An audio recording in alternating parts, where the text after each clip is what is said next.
everybody, to another episode of Inside Scoop with Alex and Jeff. I'm Alex Dingman. I'm Jeff Doss. What's up, guys?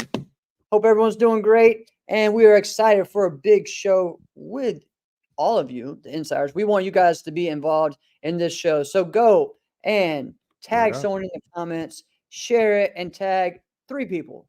All right? 1, 2, 3. All right? You know what? And the number of the counting shall be 3. You know what? All right? No more, no less. Of the tagging and the commenting and the liking. What happened to the reviews, guys? We were on a tear. Like, this was years ago, though, I will say. Y'all were giving us reviews too. Listen, we get hundreds of people every week. All right. I don't know if we spiked into the thousands. We are definitely each week. Okay. Hey, what's with the reviews? You guys keep coming back for more. Give us some likes. Give us some reviews. That was pretty cool. You know, the review that pops out in my head the most is probably Mike P's. But anyway, you guys are going to have to go read them and then leave your own. All right. So, guys, just before we get into our show, a couple weeks ago, we had Jesse Ray on. Just want to give a big shout out to his event. King of New York is happening this weekend. Also, another main gang member is having his tournament. Chris Walker is putting on the Georgia Open down in this part in Georgia. That's a part of Waco USA. So go out and support him. And there's several events going on, a lot going on this weekend and then into next week. So make sure you guys are supporting sport karate events all over. And it's going to be exciting. All right. So our topic this week is which region is the best at blank, fill in the blank. We're going to talk all kinds of different things. We're going to go off the cuff today, and I hope you guys, join us and talk about it, share. I know it is the first Monday night, so watch this on your phone while you're watching, Oh, you mean Monday Night Football? Yeah. Yeah, so, That's right. Oh, what am I doing? Okay. I'm good. I'm ready. I mean, are you winning a lot already in the fantasy? So I am looking good. Yeah, let's go look at the league. I forgot. My team is looking pretty good. All right. Okay. I'm still so happy that we did live stream the draft because that was wildly entertaining. You know what was great is we're all acting a fool during that draft, but there were some people I wish would have been in there. Like I wish more people would have been in, but they were kind of coming in and out too. But that's a lot, man. Who am I thinking of? Oh, Jim Fish. Jim Fish just looked like, the uncle just looking at us, just being like fools, like, oh, you little kids, right? Which, we kind of were, but we were having a fun time. Yeah. Troy, it was ridiculous. Troy was like 32 drinks deep at that point too, which also made it wildly fun. He was the live stream. He was the live stream. He was what made it fun. So yeah. Oh, dude. Oh, I am looking fantastic this week. Who am I beating this week? Oh, Joe Hartley. Yeah, no way. You're done. I'm in our sparring league, I'm only up at like half a point. So that's not good. But I'm pretty much beat Jim Fish this week. So I did. Yeah. 116 to 110. So it was close. But he had his best player on the bench. So but it is what it is. Didn't you have a league with you had another league, right? I'm in 3 leagues, yeah. But I have a big league. Which isn't crazy. No. But this one's crazy. What? Yeah, tell me about that one. You said I'm playing Ross Levine's. Yeah, Ross Levine's league, and it's a dynasty league. So we continue to go, and so Ross and I just did a trade. So like one of these trades, I gave him someone, and he gave me another player and a third round. I need details. And a third round pick the next 2 years. So yeah. How can you even do that? That's how it is, man. What format is this league? Yeah, it's pretty fun. There's all kinds of stuff. Who is it? It's not ESPN then. No, it's Sleeper. Yeah, and there's I- no defense and there's no Sports, kickers. is that called? And you play 2 quarterbacks. So Oh, yeah, it's wild, so man. people It's must fun. have drafted quarterbacks like crazy. They must have drafted them early and often. Yeah, right now. So They get the most. I was going to get killed, but I think oh, he benched him last second. Dang it. Who? Well, he added someone in. So McCaffrey, they just said he's not playing. So right. Speedy caught it in time to put someone else in there. But oh well. So maybe I'll still lose that one, but I need someone to have a big game for me. I need Purdy to have a big game for me, which is You hard know to what? Bringing it back full circle to talk about, reference sport karate. So it's interesting. Did you hear the news about how Tyreek Hill got pulled over and pulled out of his car going into Dolphin Stadium? So that's wild, right? And he had like a monster of a game too, right? So yeah, which is similar to what happened at was it the U.S. Open or the PGA Championships where Scotty Scheffler got arrested, pulled in, and then got out of jail, went in and played golf. I'm talking golf. That's and then nap time, man. I ain't got no time for that. He beat like the course record or something like that for the tournament record on the same day. Now he didn't win the whole tournament, but this was like a Saturday. Like that's insane. Yeah. Well, I was thinking like, how does that come full circle? Like within like sport karate, like how has that happened before? Right. Well, I've known guys that have had things, maybe not quite the Tyreek Hill get pulled out of your car. Maybe not that. Right. But I know that there's plenty of guys that have had like they check their gear and then their gear don't make it on the flight. And they're like, oh, sorry.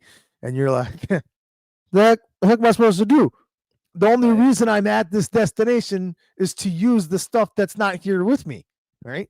So like, I remember there was a time. Oh gosh, what was it? This was one of the early All-Star years, right?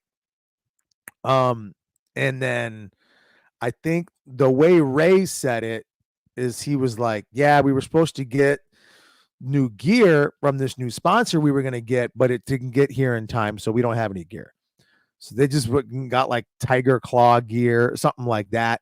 But I think he was like missing foot pads or something nutty. And he just was like borrowing guys' foot pads and just, yeah. Isn't that crazy? I know we've all seen that. Like people don't understand how common that was to be in a division and borrow gear from people you're actually competing in the same division with. That was actually fairly common. I noticed all the time, especially when people. Time out. In the junior division, when the first year they started making the chest protectors a thing. Oh, that was 100%. happening. Yeah, that was happening a lot. And yeah, that was happening a lot. Like, all right, well, yeah, you take mine. Or even like when I went overseas and I wasn't used to having hand pads, shin guards. No, like shin guards, right? Oh, that's right. Yeah. And I got up there, and no one told me that I had to have them. I used to just wear one on my front leg because that was the only one that I was that's the one that's going to get kicked. Yeah, and that was the one that I actually had some issues with, so I was covering that one up. And then they're checking like, what? So I actually got Shane Baker, who's from Canada, which the USA team didn't like. I was borrowing Canada's gear, but what does it matter? You weren't giving me one. So so I got my shin guard from that. So like we're going back and forth, took it off, gave it to him, he went back in. It was just what we did. Do you know what? I noticed it first when so I started competing like really when I started martial arts, which was in 1992. Some people think I started martial arts like way later, like in like 99 or 2000. And some people just assume I've always been around from like the 80s, but that's not really the case. 92 is when I started. And in Minnesota, listen, for years and years and years, where am I? You guys, time just to stop in the middle of it. This was a good one. What am I looking at? Yeah, but look at this comment. he once fought fought against a team from Mexico that had all three of them share one mouthpiece. That So that beats is disgusting. everything. That's disgusting, and that's like I have actually seen guys that, but I've seen people share cups and just share. put the cup. I've seen cups. I've seen like, hey man, I don't have a mouth guard, and like you just kind of like fake like you got it, and then like if you like get caught, then it's like, all right, I gotta borrow someone's for this match. Like I've seen that one before, but everybody wearing the same thing, that's disgusting because you really think Special about it. relationship, man. Yeah, there's actually no protective gear more important than the mouth guard. Yeah, Right. yeah. That is the Sure. most important, right? Yeah. Then it's the cup. Yeah. It's crazy enough. I'm gonna ask this. I already know the answer, but I'm gonna ask you anyway. Jeff, do you wear a cup? You mean at tournaments? No, anything. When you fight, when you train, I only do you wear wear a cup. I only wear a Yeah. cup at tournaments now. Yeah. This is crazy. People that it's backwards. Kickers don't wear cups. Kickers, yeah, like there were some Kickers years don't where wear I didn't. cups. There's some years where I didn't. Like a lot We're of times, constantly exposing our nuts to everybody, and we don't wear cups. that's just True. gross, Richard. That was gross, Richard. That's gross, man. Blah. That's gross. No, I gotta finish this though. Share your story. I got Sorry, no. So like man. what I was saying in like the early '90s for years and years. So I would say probably until like almost the mid '90s. Every tournament flyer, it would specify headgear is mandatory, and you'd watch Right. guys just share, and they would share headgear, like they just borrow anybody's. It didn't matter, right? And nobody thought like this was like a weird or uncommon thing. It was like, oh yeah, like I'll wear it, but like we all know we hate this thing and we're never going to wear it. That's literally what people said about face shields. People still say it about face shields. Right. And there's a lot of health reasons against face shields as well. Yeah. Well, Right. it's a whole nother topic we're not going to get into right now. We're not But gonna get that but that stuff happens. So yeah, I saw that all the time in the early and mid 90s. It was like people shared headgears all the time. All right. This was talk about a sidebar. Fun one. But where are we going? Where is exactly what we're talking about? We're talking about the regions is where we're going to. Yes. Hey, insiders, Right, so, listeners, right. We're pretty dependent on you guys for this show because we want your input as well, because we're going to talk about which regions of the country will include South America and Canada. Okay. Yeah. Well, so we're going to Mexico, correct. Latin America. Right. Yeah. Yes. Yeah. So I should say it that way. Latin America. Right. Yeah. We'll include Latin America and Canada. We want to hear your input in those regions because there's different regions within Canada too. Right. True. Especially the French speaking ones that don't make any sense. The French Canadians still. I even tell my friend Sam Gagnon. All right. Yeah. You're just hanging on to something that don't even make sense. Listen, before we go into that, I want to give a shout out. There's a lot of our fighters that have been having set fights or traveling overseas and doing a lot of big things. So Tyreek Saint and Joe Rhodes have been in London doing a fight out there for the Points Fighter Group. And we're doing some set fights. They both came out with wins over there. So congrats to them. Bailey Murphy won his set fight in Mexico and had a good weekend, successful weekend out there. So congrats to those guys. And it's really cool to see more of our, fighters from the U.S., right, going over there, getting asked to do set fights, doing seminars over in Europe, Mexico, Canada, and it's really exciting to see, I hope that we can get to see that more on the form side as well for our forms guys, going over there. Because a lot of those guys can really benefit from that, right? So, yeah, what? I mean, I know. You know what? But what do you know? I know that they can benefit from us going there for forms. Yes. But I will say this before I say what I'm going to say. I would like to see it too. Okay. So before I'm about to dog it, which you could tell I'm about to dog it. Yeah. All right. Yeah. I actually would like to see that as well. However, go ahead. You gonna say something before I dog it? Well, all right. Back in the 90s, wasn't know. everyone saying it wasn't worth going over there for fighting? Because That's there were some exactly. people. Yeah. So Yep. so that only worked because guess what? Raymond and the All-Stars were doing seminars left and right all the time. Jason was over there doing seminars. There were so many people doing seminars over there. I get it. Some of I those do. guys No, listen. started, the best I ones understand. started coming over here and doing super grands. Like, like we had the UK team that was doing that, right? You had different guys. You had Winsper that came to New York for 2 weeks and trained with Fontenez and all kinds Great of guys. point.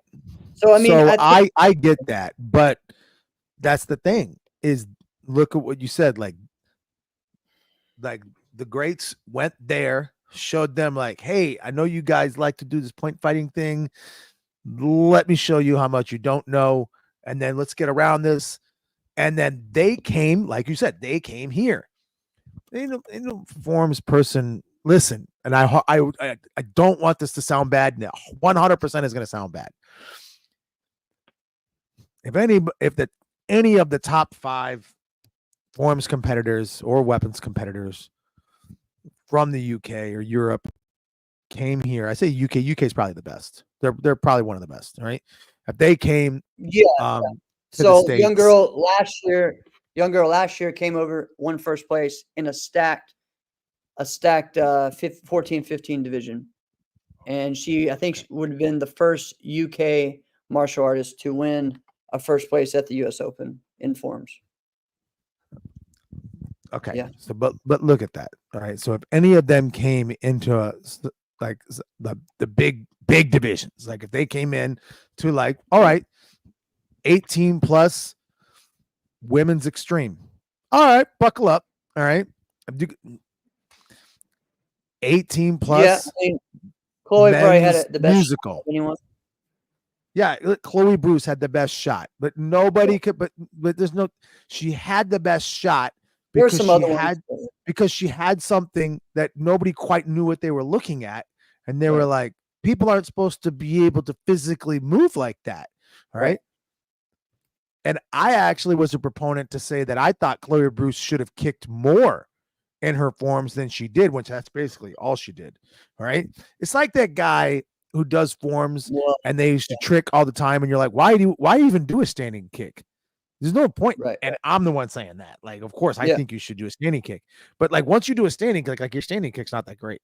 That's what I thought about Chloe Bruce doing anything other than kicking. Right. Because the problem was, and here we go again, like I said, guys, we're going to go all over the place. But one of the problems is when you see someone, there's a couple of people that have amazing kicks, but then they do all these kicks and then they just flip it out there and put it down, go to the next thing. Instead of, if you're going to do multiple kicks fast, correct, the last one needs to be at least a lock for a second, right? So what would happen is her single kick, she would lock and hold, and her other things, but not after the multiple kicks. So what that does, it's kind of deflating. It's like you can't. You're talking about Chloe. Yes, and there's several other people too, but you can't process teaching here. You can't process what you just saw, especially if you just saw someone do 15, 20, 25 kicks. If that last one is just kind of, float out there, right? And sometimes she didn't have, but well, she didn't have great angles on her kicks either. Like she did true snaps instead of using like real kicking angles. She didn't do any of that, right?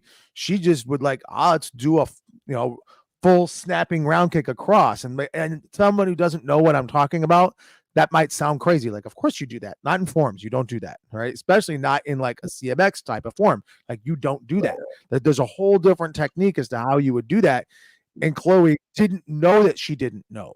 And that's what I'm trying to say is that whole side of the world right now, they don't know that they don't know.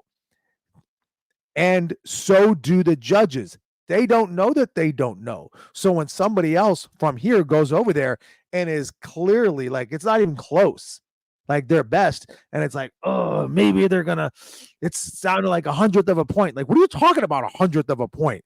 Like there's actually not one single thing that this person is doing better than this person. There's not one thing, all right, that they do that's better. How is this close? And that's what I'm saying. So if any of our guys were to go there, the only thing that can happen is bad, right? Because if they win, it's like, well, of course you won, right? You were there's no possible way you could have lost, right? But then when you go there and the people judging you, they also don't know that they don't know. You put yourself in an uphill battle on purpose. Yeah, but isn't that the point of going and doing outside? I mean, that's what everybody's Not exactly. doing. I mean, now again, I'm going to bring it full circle. We've gone back to like, you know, that story you talked about Raymond losing to a random in Quebec. That's the whole point That's of going different. to tournaments. Like that was it, but that was that. That was you know the judging's going to be biased towards them, right? So that's just part of it. So you got to figure that out. That's why I see the that, best but the best still have a passport and travel and go to different leagues and go to different things. But you're not wrong on that statement. You're 100%. You're 100%. But listen, we all started going to Best Fighter, started going to the Irish Open or Flanders Cup, Austrian Classic, because that was the best tournament. All right. There was like, people just knew like, all right, when the Irish Open is when, okay, I'm just going to book my stuff now. I'm not even going to question it. I'm going to be there because that was the best tournament. It wasn't just the best tournament. Like now the level of competition there, like it's different, right? Before it was like one or two clubs that would go to the Irish Open. And listen, I might say something crazy. Listen, I think like Team Victory and the All-Stars, they helped make the Irish Open the prestigious event that it was. And I'm not trying to say like Roy Baker and the BMA team are not absolutely phenomenal, because they absolutely are, but it's different when you know the best team in the world, the most talented team in the world. I don't think that's they weren't always the best team in the world, but the All-Stars were by far the most talented team in the world, right? So when they were there, players, exactly, as far as individual talent, they're the best, right? And you know they're going to be there.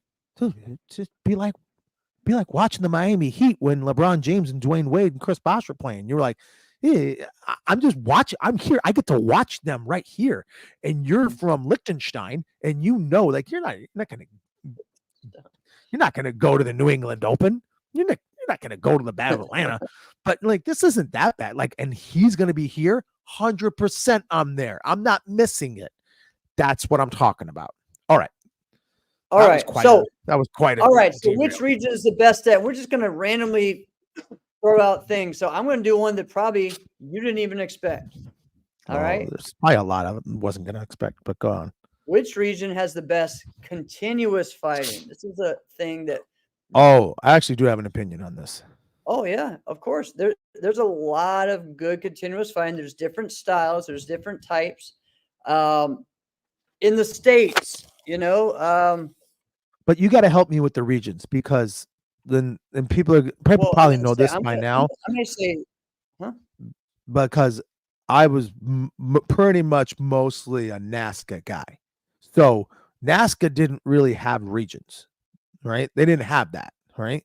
So, but NBL was very good at regions. So when you say regions, like I'm not exactly sure which. Well, listen, I may say state. I may say states. Oh, okay, cool. Who knows? We'll kind of get you're not wrong. Specific. It doesn't really matter. Yeah, dude. So Guatemala is a good one. Guatemala is a good one. I'd say Mexico though is a just as good one. But I tell you, it's hard to push against those guys from El Paso, bro. Like El Paso, Laco, his group in Texas and so Southwest Texas or whatever, Western Texas, they can do it, and they've been doing it for years. He's had some of the best continuous fighters for years, and he's doing it on Waco. He's done it on WKC. He's had it in WKU. They've won world titles, and NBL. So in continuous fighting. So it's pretty cool to see. I think, that whole, you could say all state of Texas is pretty good at continuous fighting That is what I was going to say was Texas. Because when you look at it too, a lot of those guys also did kickboxing in that area, right? A lot of them come from a hard knocks background. Also, a lot of them come from a Taekwondo background, so they understood how to use those kicks and the punches together. And what did they call Taekwondo way back in the day? They called it Texquando. Oh, right, Texquando. They called it tech. They did. They called it Texquando. It was Taekwondo that you just bash each other with. That's what they called Taekwondo in Texas. So we got Joey saying South Carolina. He feels like South Carolina has the best continuous fighting. Florida, they got to be on there right now. Florida, Drew's going to say Florida. Florida's a good argument for the best of anything because Florida's got so many possibilities. For a long time, especially in the NBL circuit, it was Texas and California, right? Because California had some of the most successful continuous fighters, like a Raymond Daniels, like a Brian Schwartz. Brian Schwartz was one of the best continuous fighters I've ever seen, who also had a solid professional kickboxing career, fought in Strikeforce, did a lot of things like that. Maybe you have Ryan Huntley, who was a great continuous fighter. You have these guys. Go ahead. Well, what I was going to wonder is maybe about these guys, like who are some guys that are notable that we're going to remember? And I'm asking you right now, that were good point fighters, but were better continuous fighters. You know what I'm trying to say? Yeah. To me, Leroyce Tankson was that person.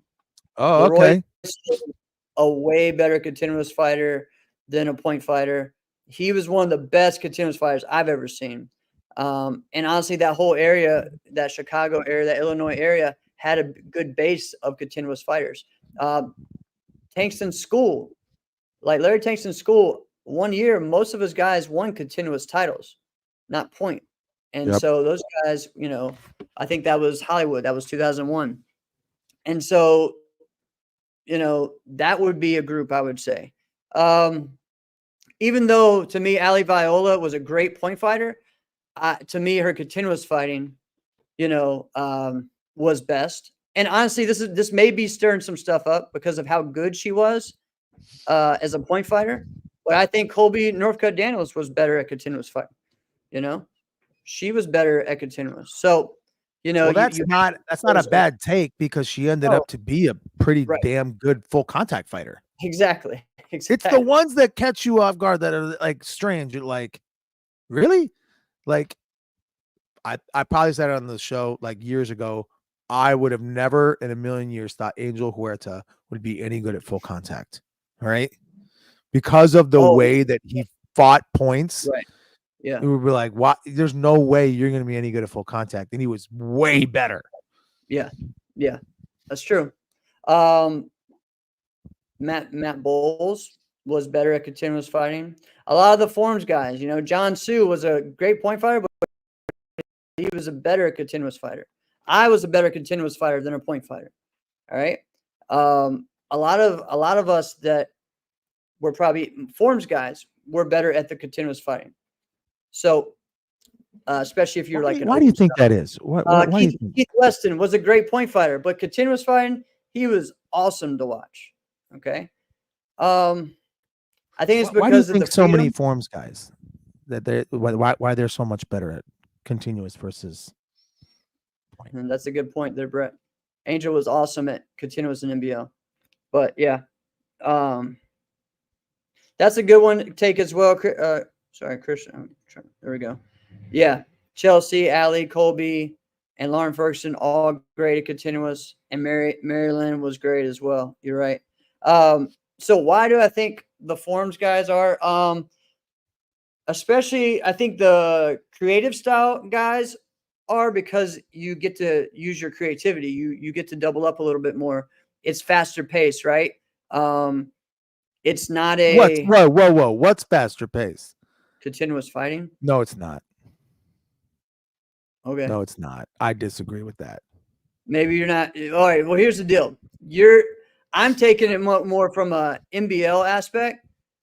When you had 30-second rounds and then minute rounds, and you had people scoring like 100 points. Yeah, it was nuts. I never It understood was that scoring system. all right. That's a flawed scoring system. No, that's the same way that Waco does. It's just now Waco is a little bit more. Just because Waco does it doesn't mean it's the best plan. It is. It's way better. Do a 10-8, 10-9 scoring system is stupid because you're just going to do whoever's pushing you back or whoever's controlling. But it's supposed to be scoring and fighting. So I could hit you with 3 good kicks, but you hit me 20 times. But because those 3 kicks look more impressive, even they may give it to me, which isn't that's not how it should be. It should be who wins the overall, who hits the other person more with clean techniques. So that's what it should be. So, but then you're like, it seems like point fighting, but who's not as good. Well, that's what it is. It is continuous point fighting. That's what it is. But it's point fighting for people who don't. But then it's like point fighting for people who don't hit first. Okay, but they don't have to hit first. That's why it's continuous, dummy. It's point fighting for people who don't hit first and don't hit best. It's who hits the most and best. It's all right. I'm gonna take. But if you come in and, if I take 2 or 3, right, like pop, and I go bam, and I rock you, that one shot should be worth way more than your 3. Now I get that, but that's a whole nother level. That is probably what you would see on like an IKF, which is like point kickboxing, I think, where there is that, right? But you can't have the knockouts, right? So I understand your point on that part, but at the same time, it's continuous fighting is continuous fighting. Okay. Yeah. Anyways, let's go on to something different. All right. But we do agree on the region, though.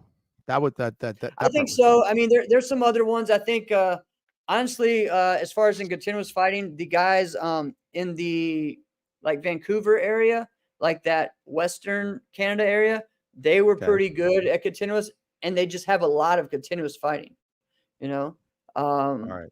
Let's move on to another one. Otherwise, we're going to talk about continuous all night. All night, yeah. All right. Pick something. Pick one. I have a question. I don't have the answer, but I'm going to ask who's the best at this. Okay. And you are the person to ask. And it's kind of, I'm not talking about right now. I'm talking about in a totality. There's no person better to ask than this. What region has the best kickers? Forms. I'm asking for forms. I'm not asking for fighting. What region in its whole has the best kickers? So you can't just like we're talking about forms kickers. Talk about forms kickers. Like you claim Kingston was the best. I think it's you. All right. Oh, but Kingston's in the same area as you. So maybe he was New York. He was New York. He was New York. Okay, so then maybe you'd be like, all right, well, if Kingston's in New York, then I mean, can you skew that and say New York's got the best? Like, I don't know, but I would think maybe not if he's the outlier. You know what I mean? Okay. Tell me, what region has the best kickers for forms? TJ just straight up said, where I live in my city. All right. So I would say it's, I mean, I don't think it's biased, even though it's the region that I live in, but you would have to say the DMV, you know, DC, Maryland, Virginia, with the influence of Jun Rhee, with John Chung, with Charlie Lee, with Jeff Doss, with John Valera, Carmichael Simon, Gemma Yuen. Let's see, right now, Caitlin Vaughn, you know, you got Cameron Whittington, you got the Cons, we can just keep going on and on and on. And there's so many others that I'm not even, you got Elsa Cordero, you got all kinds of people that even maybe you wouldn't think that their kicks are the best over time, but for their time, or even if you just look at their kicks, they're amazing, right? So and there's probably some others I'm missing just because there's so many. How about this? It would have to be the DMV. Maybe here's a better question. was there ever a time where another region had the best kickers? So I asked you I asked you a different question earlier, like, hey, in its totality, what region is best for kickers for forms? Right. Was there ever a time where another region had the best kickers? Let me think on the NBL side, because there was a whole different, area there. But Yeah. the problem is I had when I went into the NBL was a lot of people were not turning their hip over. And so the idea that people were great kickers was if they could just hold their leg up. Yeah. And it was, oh, they're the best kicker I've seen. And,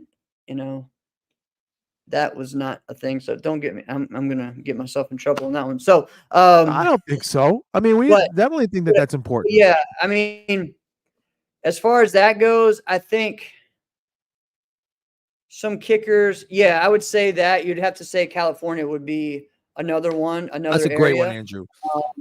Yeah, that's actually what I was thinking, because I was thinking of people like they had a lot of good multiple kicks and were great kickers in fighting, but they're also good in forms, like a Shelly Allen, like Kim Do, like Jimmy Pham. People forget how good of a kicker Jimmy Pham was.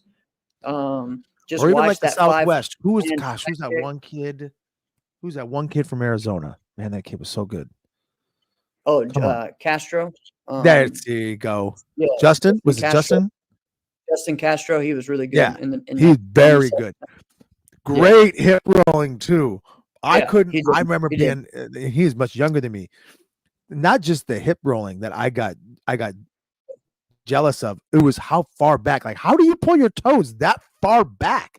Like, I can't get my heel to show as much as he did. Like, he just had such good ankle flexibility and mobility. Like, I can't get my toes to pull back that far. Right. And there's some people that do that like with their wrists, like when they do forms, like when they do like a pseudo chop and they bend their wrist. Yeah. Right. I can't get both wrists to come back that far. Like, he had very good flexibility with his ankles to be able to do that. And I know that sounds strange, but it shows. All right, here's another one though. You have to say the area. You have to say the area. Maybe this was while the Junior era was happening, but you had that 80s or late 80s era where John Fournette, Kim Dutrin, and there were about 4 or 5 others that all were from that area. And what was that? Andrew Montreal? Or I was just gonna say, you better ask Andrew. And we're all kicking and kicking and kicking. And there's several other ones too, because John and Mike Politi sent me like all these videos of several guys that I didn't even know, right?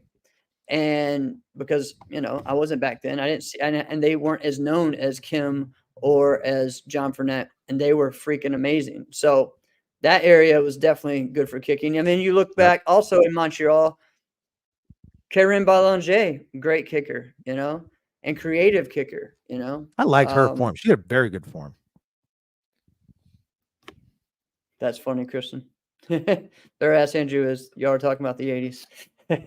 So, all right, let's go while we're on the kicking thing. Another area, because again, I mean, there are some good kickers from your area, from the Minnesota area, when you're talking about Anthony Murata, Stephen Horst, there's a few people that were on your top list. Stephen Horst. I don't think Anthony Murata was on your top list, and he probably didn't deserve to be on the top list. But when he was competing at his best, he was one of the best kickers in the country. All right. When he was competing, he just you can't say he's better than any of those other guys. Like, wasn't a better kicker than Mike Chat, but oh, really? Do you think so? I'm okay with that. If you're saying yes, I will defer to you. Here's the deal. This is the hard part. You're talking about someone who I compete against all the time, right? So in my mind, I'm having to be better than him. So when I was competing with him, I probably didn't think of it that way, because he is in some ways rival, or he's doing a similar type thing that I am. I had to go to the other end, and the crazy thing, talking about Murata, and he was the more super clean into so I went a different route with my kicks to be more creative. He went more focused on the technical part. which I Yeah. used to do before that age group. That was my game. So when he came up and started showing up, it was like, oh, he's going to do the same thing. I have to do something different. Yep. And so that's why. And same thing with Steven. I have to take myself out of it and look at them just individually without me thinking of that time frame when I was competing with them, right? So, yeah, no, I would Steven definitely Horst think is freaking crazy. he's a top 10 kicker. Anthony is. Another one would be Steve Yu as well. And we had a lot of great kickers. Steve Yu, Jesse Jones, a lot of great kickers in my generation that were amazing at standing kicks, but also could trick too. So yeah. and kick. Well, I think the main one that if you're talking about Minnesota would be Jenny Johnson Blanchard. She was the best. Yes. In that area. But she did the one thing that drives you nutty is she could do everything with her hips. She could roll hips, everything, every kick that there was to do on both sides. But when she held her kick for the longest, she didn't roll her hip on that, which I know made your skin crawl. Just tell the truth, Jeff. Just tell the truth. You possibly, hated that. But I've had to do that lately too. When you get 40 and you try to do certain things, things don't roll over the way they need to. So yeah, that happened to me when I tried to roll out of bed. What's up, Ryan? How are you, man? So yeah, love it. All right, cool. So he's in Newfoundland. So it's like he's earlier than he's like, what time is this? It's probably almost midnight where he's at. What? Where the heck's he at? Newfoundland. Remember we explained this. Oh, a couple weeks ago. Yeah. That's right. Yeah. That's crazy. And I'm glad you're up. I'm glad you're here with us live. Yeah, he likes continuous fighting as well. So, all right. There's not that many shows. It's 11:15. All right. There's not that many shows or podcasts that I'll watch live. You know what I mean? Yeah. Right. That's cool. All right. 1.5. What's that's so weird. All right. Oh, hold on. Now let's go to the fight kickers. While we're on kicking, let's go. Let's do it. Oh, this is a hard one. Who has the best fight kickers? So, and we're talking all time. We may even just say, hey, right now, you can't talk about it without putting Boston, like that Boston Taekwondo area. Yep. You got to put. There's a few regions that are like you got to take this one like there's Boston, and then you there's also this gotta one. Look at South Carolina. Okay. You cannot talk about it without South Carolina. Nikki Carson Lee, Marty. Yep. You got Joey Shiplett, Nathan Winsler. You're right on 100%. You're talking about that. You could just say Carolinas if you want to, but yeah. Brett said what I was going to say. Ontario, like the whole. Okay. So let's go. Who are we going to say from there? Oh, Newfoundland. There's a lot of people from there that you would say, number one, it starts and ends with Trevor Nash, but there's a lot of people there. There's, look at what we got going on right now. Katarina, Savannah, Elise Gurel. Yep. Great kickers. You're right. Yeah. So, okay. Yeah. They're pretty damn good. Brent Beatty. Brent Beatty. Oh, of course. There's a lot. Hey, what about Claire Rosa? Claire. Oh my gosh, look at that. Oh. Yeah, dude, how are we forgetting? Yeah, Robbie is amazing. Robbie, people just think that Robbie Lavoie is just someone who blitzes and spin kicks. But you don't, that's what you think, then you're not paying attention to his fight. Right. His axe kick was not just freaking crazy. It was essential. It was essential to the way that he fought. I always talk about Claire, David. Claire's one of the greatest of all time. My top 5 women's fighters of all time. Always. I got it. And that's my teammate. We said Minnesota for forms, but really, if we go far back for fighting, that's kind of where it started. Guys like people may not know him because he wasn't like a really great point fighting competitor, but a guy named Scott Masterton. He's an Yes. undefeated super middleweight kickboxing champion, and he is, gosh, he's got to be almost 60 years old now, right? And I'm telling you, if he and I fought right now, nope, I will not win. 100%. All right. Anyone from that area who knows what I'm talking about, you just know that, like, Alex, that doesn't make any sense. The guy's 60 years old. Yeah. But he just looks like a guy who's 48 and is gray, right? He just looks like a guy who's super fit, who's 48, but for some reason he's just full gray, but he'll destroy you, right? I watched him end a full contact match because he blew up a guy's nose with a sidekick. All right. It was the coolest freaking thing. This guy jumped at him, do a scissor kick, and he just sidesteps. And while the guy's midair, he side kicks, blows his nose up. Oh my God. I will give the guy credit though. He finished that round, right? Wow. But we saw what happened, right?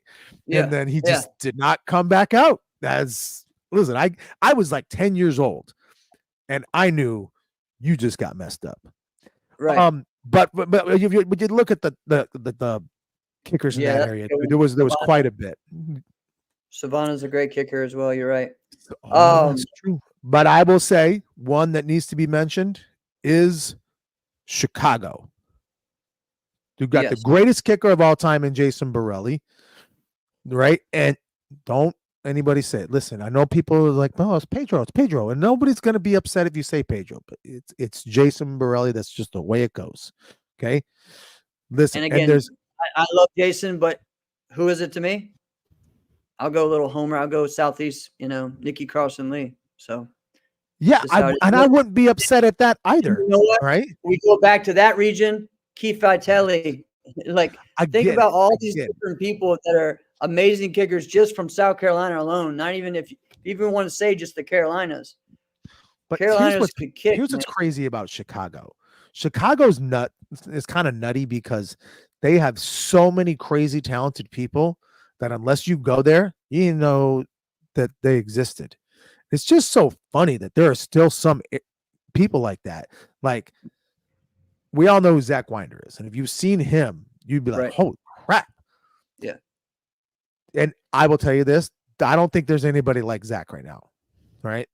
I don't think there's anybody fighting that fights and kicks like Zach Winder. Okay, he's different, but there are other Zach Winders in Chicago that are just kind of there, right? There's this kid. Some people might have known who he is. His name's Sidney Reed, right?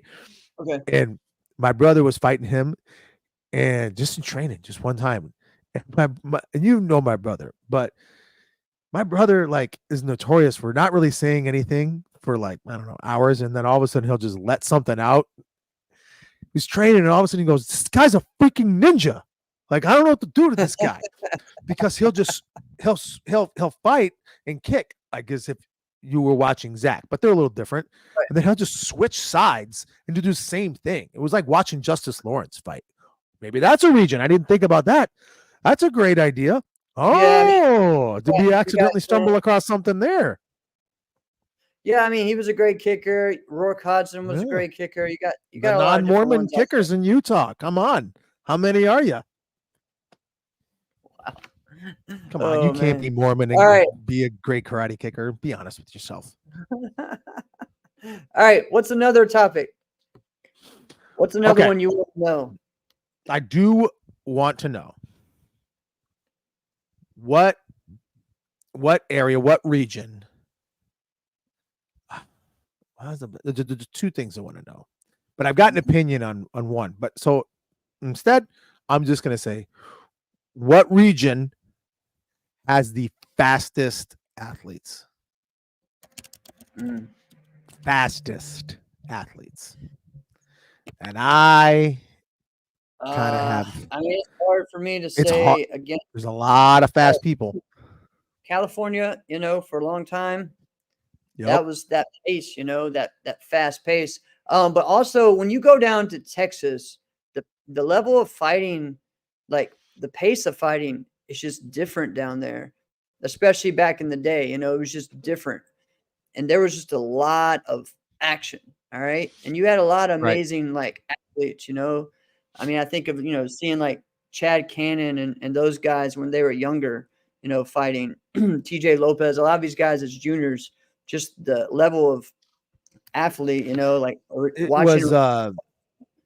was more of like they had a sense of urgency that just didn't Yes. stop. You Yeah. know, somebody else that I was thinking of that I forgot to bring up when we were talking about Texas was Charlie Davidson. Yes. He is a And that's fantastic continuous fighter, but yes. even And his like brother. just training with him, like you kind of get annoyed with him at some point, and he's just the nicest guy, right? I know Charlie listens to the show every now and then, but I'm sorry, Charlie, this is the case.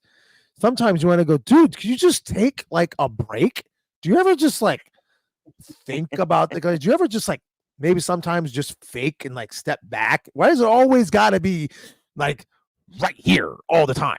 But that's the way, and it's stressful to fight somebody like that you know is just always right there. And like you may be able to, you might have an answer for it, but it's a difficult answer to always answer.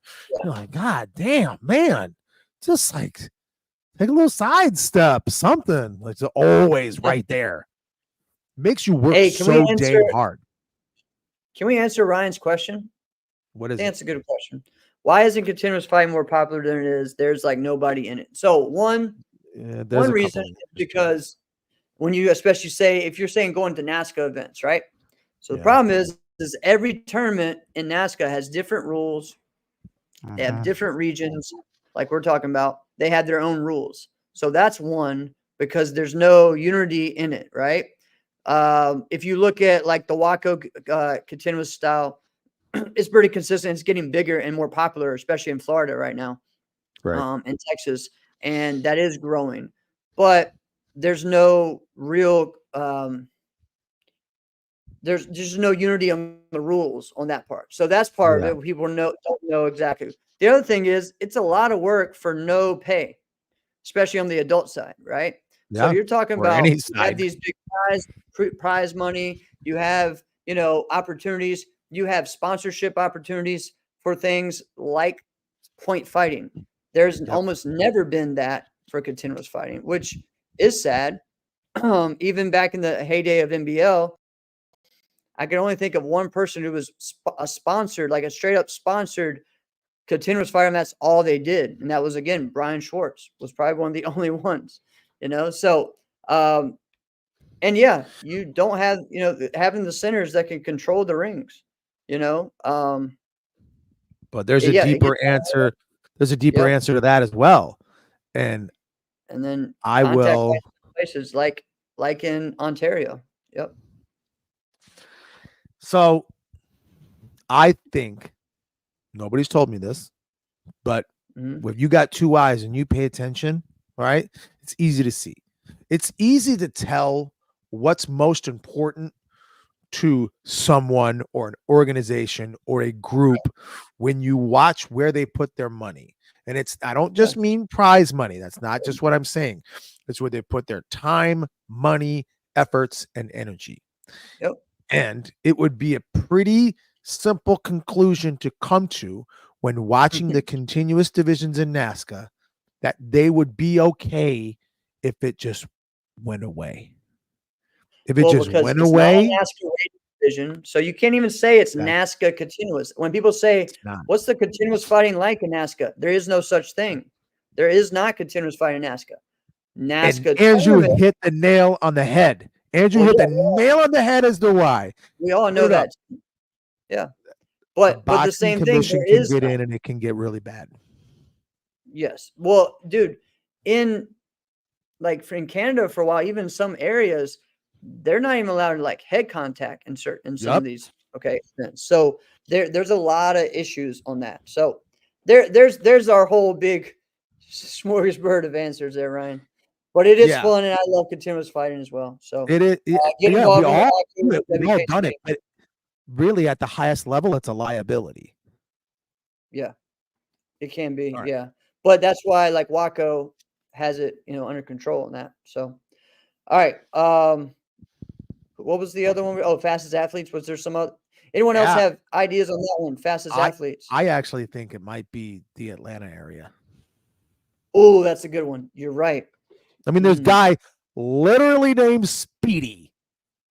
True. And you also got a legend like Tony Young, who was super fast and crap. Who You know, had but to be he was had to be Carolina. one of the fastest because the originally. I mean, well, right, but Atlanta is Atlanta a lot because of Tony Young, right? Yeah. Exactly. So yeah, you got to credit him that. So I mean, I really feel like the kind of athletes that they have helped create and foster, right? I mean, yeah, I think the Atlanta area, just that entire just Georgia area, they're pretty damn phenomenal. Yeah. All right. What about Hit it. You want to go another like out there? Yeah, let's go out there. Who has Let's go out there. It's not even like something that is probably most people's radar. That's why we're gonna talk about it. And insiders, you guys can chime in and say, hey, who's got the whatever, and we'll comment on it. Breakers. Who has the best breakers? Do you know? No, I did not think you would say something like that. But all right, so breakers. Yeah, Butcher Wilson from Chicago was fast. So, or maybe he's talking about kicking. Yeah, kicking. Yes, sir. Which region has the best breakers? So, for me, it's the Southeast. It's North Carolina. It's easy because I see it all the time. But you got to talk about Texas, man. Texas has a lot of breaking in it. Who are great at it. But you look at even back in the day, New Jersey and New York, when you had the Master Breaker, and you had those guys from back in the day that were breaking crazy stuff. Yeah, Texas has Chip, but they also have the whole group from AOK that breaks. There's a lot of guys from Texas that were really good breakers, even back in the day, like Dan Baker and Adam Longoria. A lot of these guys. So, how about this? Who's the best breaker of all time? Yeah, I don't know. I don't know either. Yeah, see, there you go. But there's different people. Yes, Jared Liker has NBL breaking. Yeah, that was his first NBL world title was breaking. Yes, there we go. Larry Fields is the person I was thinking of. Drew, Larry Fields. Yep. I don't know, man. Larry Fields might be in there because of his longevity. This guy was breaking at U.S. Opens when I was like 10, 11, 12, and now he's still at a high level doing it. So he may be someone up there. But the thing is with breaking, especially when you're looking at like an ISKA level, there's so many different categories, right? I guess kind of like what we have. You have like a power breaker, then you have this and that. Then you also have breaking on the NBL side, which was just all creative breaking. And there's still some things that I've seen people do there that was just creativity wise, things that you don't see even right now on the TCT circuit. The guys from North Carolina and South Carolina really doing a lot of big things. So, all right, we'll get out and see. I have no opinion on this. Not a single one on breaking because listen, you could force me to watch underbelt grands or breaking, and I might watch underbelt grands. No, I wouldn't. I'd watch breaking. I'd watch breaking instead. But it would be more entertaining. Yeah. But I look at breaking. I want you to think. I look at breaking like competitive eating, right? Like I would watch breaking just the same way I would watch a hot dog eating contest. You're not wrong. You're not wrong. It's the exact same thing. Honestly, in some ways, the body types are similar in some things, but also like some of the best are the ones that don't have those body types that you would think would be good at it, right? Correct. Like when Kim Do did when he was breaking, dude. I'm gonna tell you, that's my favorite breaking competition of all time. Is when Kim Do did it. But I also watched like 4 in my life. Yeah, I mean he missed a bunch. I mean, come on, but yeah. All right, it was cool though. It was Yeah, fun. it was. He did miss a bunch, but everyone was watching. Look at that. That was what, 99? I think 99. Yeah, it was either 98 or 99. It was when he had Yeah. he had like the shades head, but he had that little thing that was kind of like coming over his head, like that little patch that was like blonde but came in Yeah. front. Yeah. You know what I'm talking about? It was a weird hair time for him. Yeah, I know. I think I had that haircut like 4 years earlier. You did not. Did you really? I had the shaved head with the bangs, yeah. When I was like 95, 96. Yeah, 95, I think. But I was like 11, so I didn't have it bleached though. All right. All right, who has the best insiders? Give us one. Who has the best? While insiders are thinking of some, and I do want to hear some guys. Yes. Let's go something a little bit simpler, something that we can have a legit argument on. Okay. All right. Talking fighting. Who has the best body punch? The best. And I don't mean blitz, and I don't mean blitz, and I don't. I mean just body punch, and I have an opinion. Just straight up body punch.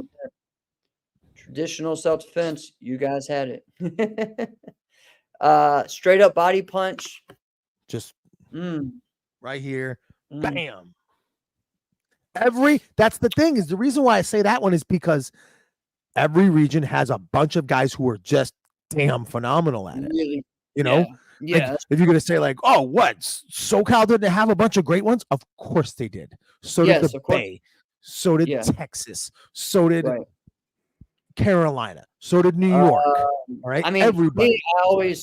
For me, I always think of reverse. When I think of reverse punch, the first thing to flash in my head is Canada. Is Canada. Really? Because everybody had a reverse punch. It was just, and you could keep it simple: side kick and a reverse punch. You look at someone like a Russ Taylor.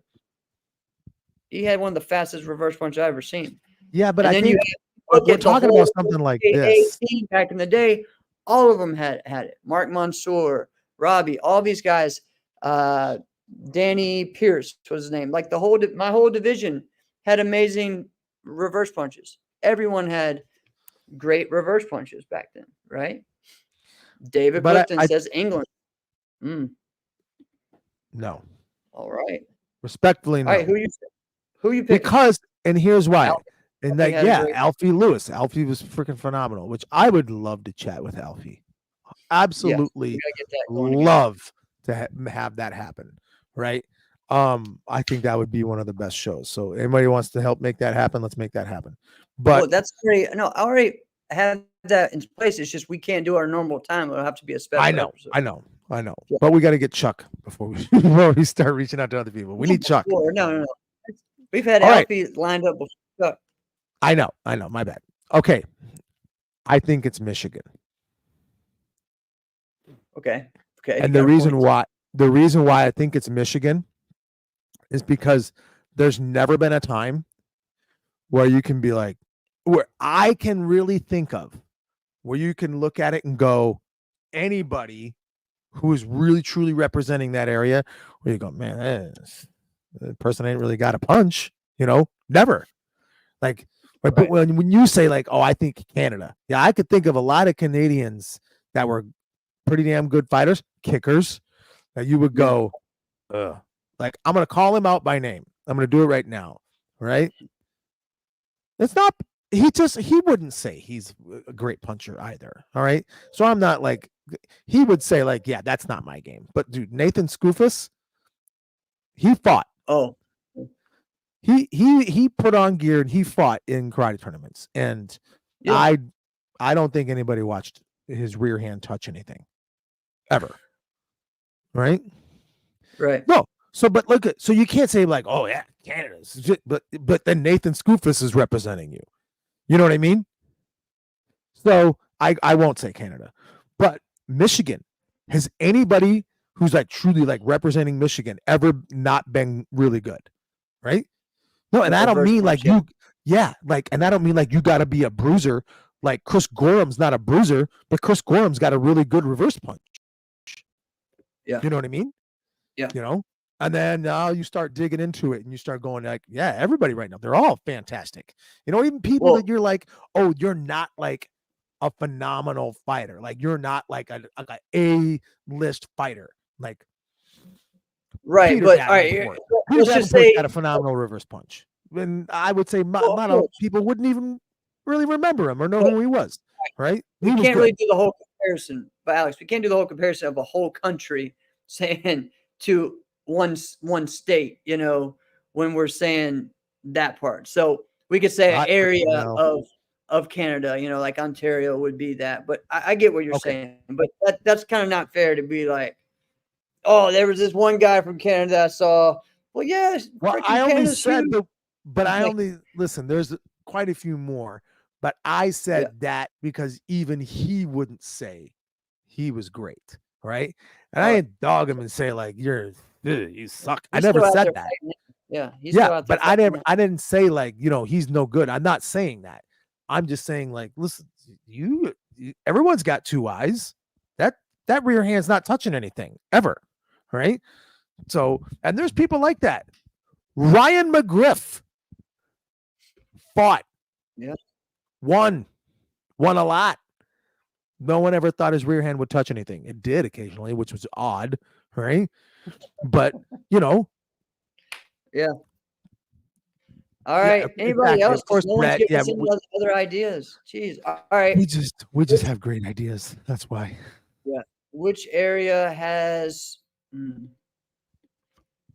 Let's do a couple more. Has the best? How about this? I got one for you. Mm, What all right. area's Hold got on. the Which best? area has the best? Has the My best head's tournament, Ryan? Oh, tournament. so all right. Let's Tournament, talk about that like league or yeah. because if you just say, I like the question, Ryan. So if you just Yeah. say the best tournament, it's not. Yeah. It's kind of hard because if you look at like, okay, like take the Diamond Nationals, it's skewed because for a forever amount of time, they had the best tournament, but they didn't have any others that would come close to that level. Right. Right. You know what I right. mean? So it's like, ooh, can you just say like, yeah, it's them? But that's Yeah. not really fair if like the New England area. I think the best question would be, which is kind of what we're talking about anyway. So maybe I just took it that way. Has the best regional tournaments. Right. I mean, and Yeah. right now, you got to look at the state of Florida, and then you got to look at Georgia because there's a lot of good tournaments there. Because those are mini nationals, is what they are. Right. Right. You got to look at that. In the past, it was certain areas like it was like the Houston area or the San Antonio area. I mean, bluegrass. And especially well, what I like regional, about bluegrass is because they had that RSKC. Was it RSKC? Exactly. Is that what it was? That's what it was. Okay. All right. Yeah, and people knew when they went to bluegrass that you were going to fight someone you never heard of before, you've never seen before, but they were going to give you something that you were not prepared for. It's like if you went into it thinking, I just got to worry about the same people that I saw at Compete Nationals, or I saw at Charlie Lee Nationals, or I saw last year at Cactus Classic. Like if you go to the bluegrass, you can't think like that, right? You go to the bluegrass, someone from Ohio is going to show up and is going to bust you up. Right. Or you're going to have someone wearing that funny yellow top and black pants, all right? Because right, Team United would show up and they'd be like, damn. Yeah, but that's a Georgia thing too, though. The United guys, So I think it's the tournaments, like which ones had the best regional tournaments, and so I think you're probably right in saying that. But I mean, I don't know, man. For the longest time, I mean, I still again, Southeast has always been a great area for regional tournaments. Really strong, considerable regional tournaments. Now, the other thing Florida has always had a good, group there. Georgia has done well. But again, those areas to me, I think, have done a great job at having that. At one point, which currently it's not like that, but to me, the Westpac area, the West Coast area, put on some of the most well organized and best events. In the Northern California area, right? Okay. Also, the Pacific Northeast for a good 10 to 15 years had the best tournaments, most organized tournaments, and had an amazing national tournament with Pacific Jewel. So that area, when we're talking like Washington, Portland, Oregon, Northwest.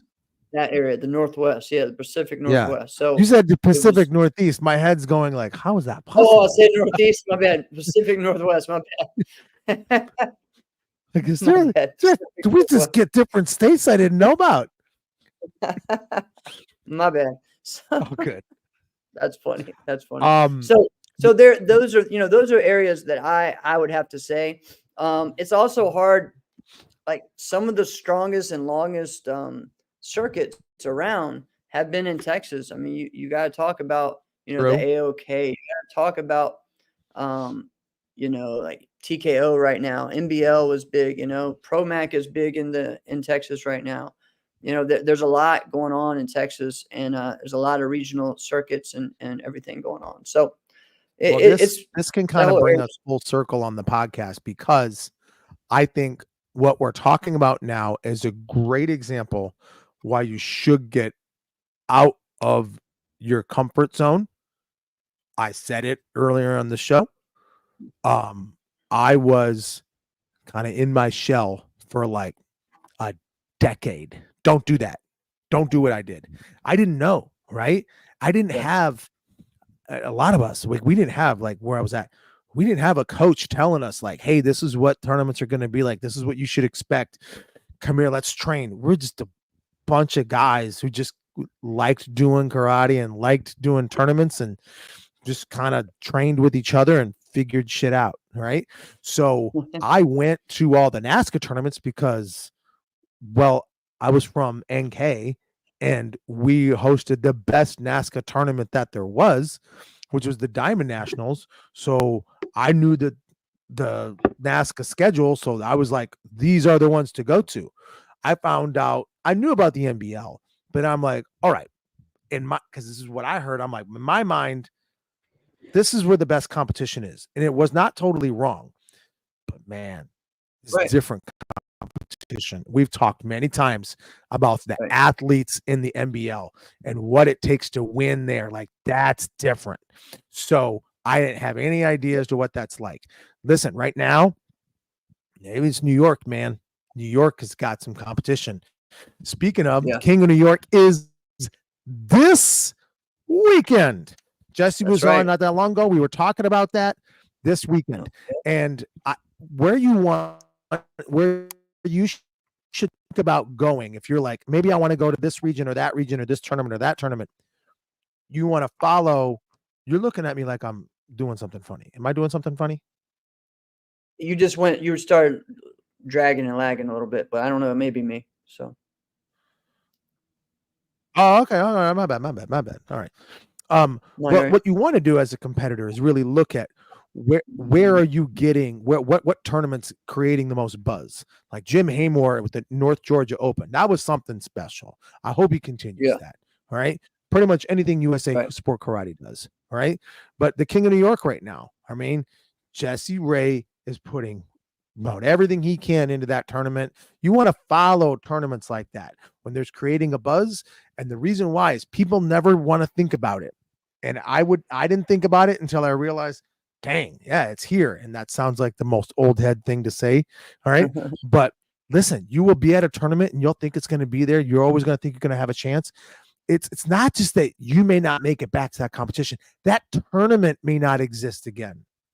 How many tournaments have we seen that are just gone? That will never be seen let's again. Say that right now. What's a tournament that you always wanted to go to, but you never got to? Mile High Classic.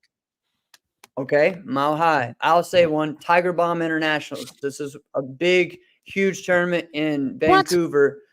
humongous. It was called Tiger Bomb Internationals. John Funk put on the tournament. It was a big NBL tournament, and it was huge out there. So that's one. I never got to do the USA Arnold Classic.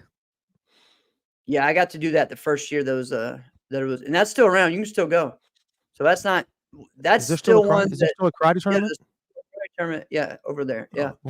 Oh, For me, I did the Winter Classic, the USA Internationals, which is the Las Vegas one. Now, technically, that's still a thing. It's just not the same, right? It's not as big as it used to be. Okay, so there's that. Yeah, I mean, you're talking about Grand Yager. Grand Yager is still around. It's a WACO event now in Guatemala. So that was, I think, at the end of July, I believe, there, Brett. So that is still a thing. Mr. Schumann still puts that on. So that could still be one you guys go to, you know. The Austrian Classic, that's no longer. Yeah, that's Austrian over. Classic. How about? I mean, listen. I never went to Cactus Classic. I never got to go to Cactus Classic. I was going to say Cactus Classic too. I think that's where Kim Do landed the front flip the first time. Was at the Cactus Classic. I thought it was Battle, but okay. No, he did it. He did it later at the bat. Oh no, he threw it the first time. He threw it at the Cactus. He didn't land it. Okay. He didn't land it there though. Okay. No, you're right. It was at the Battle. So, but I mean, there's a bunch of them. Yeah, Bermuda. There we go. See, now the insiders are jumping in. Here we go. But listen, maybe people are just like, it wasn't that great. But listen, it was a really good national tournament.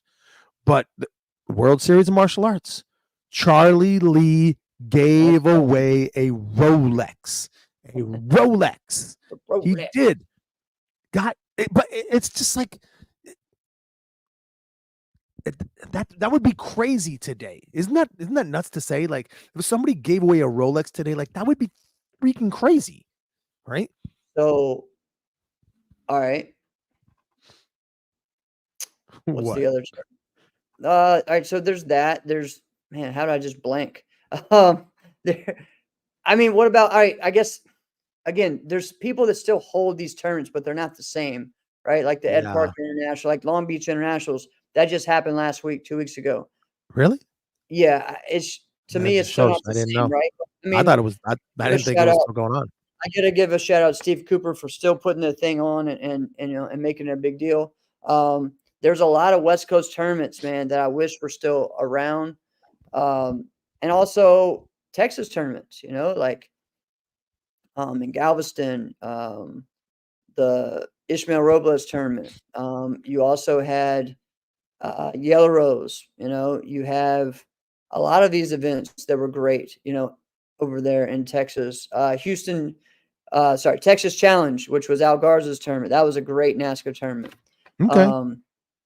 You're talking about that. There's honestly, all right, there is a Mexican Open now, and I think it's a WACO event now, but it's not the same one. But the original Mexican Open that was in Acapulco, that was a fun time. I did go once to that on the last few years of it. So, but that was a big one. To that Cancun tournament. So that was actually, the Cancun tournament was actually Jorge Porres tournament. Gator Nationals is a good one too, Sam. You're right. Yep. Jorge Porres tournament, which was Jorge is from Guatemala. So his tournament was his Guatemalan tournament, and then he moved it to Cancun one year to try to get like a full NASCAR AAA rating. And then he went back to Guatemala, I believe. So, well, actually, no, that's the Mayan Challenge now. So USA Sport Karate bought that from them. And so that tournament is in Florida now. But that tournament, Mayan Challenge, that was in Cancun. That was originally in Guatemala. So, what was the tournament in Vegas? Was it just called the Vegas International? Well, all right, there was Las Vegas Legacy, but there was the USA Internationals, and then there was the Winter Classics. The Winter Classics was the NASCAR one. The USA Internationals was the NBL one. Okay, so the same promoter had in the same year a NASCAR tournament and an NBL tournament. How about this? If we're gonna say that, how about the Super Grands? Well, We're yeah. talking about True. all this, and this is why I think of top tier competitors today, right? Yeah. And it's just sad to say that, like, man, guys with this level talent will never know what that tournament was. What that They'll was like. never get to experience. Like Right. Tyson Ray will never experience a Rolex challenge. That Right. stinks. Yeah. You know, Christian Rivas will never experience a Super Grands, Super Grands. right? Right. That's Right. never gonna happen, right? That that kind Right. of sucks to me. That feels like, man, That that does. sucks. That does. You know, True. what you gonna do? You know, and listen, nobody. I don't want to speak this into existence. I know our show has a way of speaking things into existence, but I'm gonna say, don't let this happen. But listen, you gotta kind of after a while, you gotta start thinking about it. Like, "Ugh, I don't know, is it the Irish Open? Yeah. Well, I know. I mean, this is gonna be year 6 of no Yeah. Irish Open. No, this will be year 5. You're 5 in a row. because it was in. Yeah. So the last one will, if it happens the next time it can, there will have been 6 years later. That's crazy. So at one point do you go, hey guys, I think we're just done. We're done. Which, man. But see, that's the thing is right now, if they announced we're coming back, boom, take my money. Yep. But if you keep waiting and keep waiting, that's like, and the reason why, and I don't want to, build anything up, we keep talking about it. Okay. But after a while, if you got to start making some decisions, an XYZ tournament is like the tournament to be had, like you got to go to this one and it's pretty close nearby and nobody has really ever gone to that tournament before. Maybe it's not that great then. You know what I mean? I would hate to be the case. Dude, what about tournaments? All right, there's 2 tournaments I can think of that were outside. So one is like a legendary tournament because it was literally where everyone kind of came and competed against each other, and that was in California, and it was outside on the beach, Huntington Beach. Yeah, the Huntington Beach Classic or I heard of Battle this, at the Beach, Bash on the Beach. Yeah, and it was awesome. You had Paul Mitchell there, Kanai there, Bay Area's best, Sherman Oaks Raiders there. You have was this like 97 or 98? This was 98. Yeah, it was wild. Okay. It's the best, right?